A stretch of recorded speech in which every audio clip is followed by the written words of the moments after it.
Leinster head coach Leo Cullen. Photo Sportsfile at the press conference after Leinster's win over Cardiff last weekend. Leo Cullen quickly turned his thoughts to South Africa. The squad would fly out on the Tuesday, he said. There was great excitement. He was up for it himself as, despite a long and successful rugby career, he had never been to South Africa. Pack your bags, lads. Lucky for Leo, there has been no falling out between Ireland and South Africa on the immigration front, so access for him is not an issue. Not so lucky for Leo, the same is not the case between New Zealand and South Africa. So before clearing immigration in Joburg last week already, he was minus his captain Isa Nasawa as we saw him referred to, and Jamieson Gibson Park.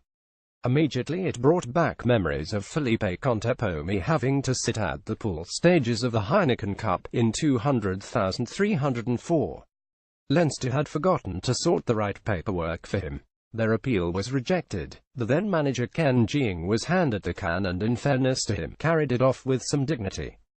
Interestingly, there are no volunteers to make that walk this time, despite senior management having swooped successfully to carry off the PR Clusterfuck 2017 award. First, the administrative error. We suspect the average family going outside the EU on holiday would at least ask the question about visas. But it's conceivable they might forget. It's reasonable, however, to expect higher standards of a professional sports organization. They get paid well to eliminate the kind of human errors the rest of us make as a matter of course. Pro 14 claimed they made all the clubs aware of the visa issues involved and went so far as to include a template on how to apply. They are unsure exactly when these documents were sent out, exactly to whom, and how many were confirmed as received. Even if they were all received, it's unclear how many of them were read. Given the haste with which the tournament was put together, there was a blizzard of paperwork in the air. Others, like the Ospreys who head off in 10 days, managed to read the important bits. Clearly Leinster didn't. Second was the reaction to the mistake. PR folks will tell you not to open your gob until you know what you're talking about.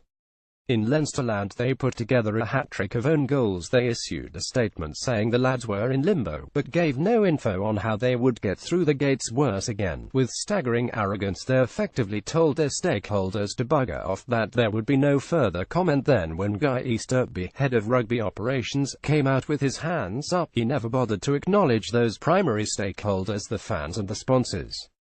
For a man viewed as a potential Leinster CEO of the future, this was less than a masterclass.